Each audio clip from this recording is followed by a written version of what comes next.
School holidays, well, they're the perfect time to get your kids away from those screens, get them out into the open, out into the garden, and show them where food comes from. Mr Fothergill's Little Gardeners Grow and Create pots come with a biodegradable bamboo pot, jiffy soil pellets, seeds, a sticker sheet for kids to personalise their own mini garden in a pot, and an activity sheet, quizzes, games and colouring in.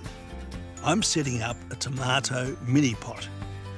The Little Gardeners Pizza Kit comes in a box with 3 packets of seed, plus peat pots, soil mix pellets and a popsicle stick for each plant as a tag. Now there's also a booklet of easy growing instructions and activities. The Little Gardeners all-in-one greenhouse kit contains everything you need to construct this little greenhouse.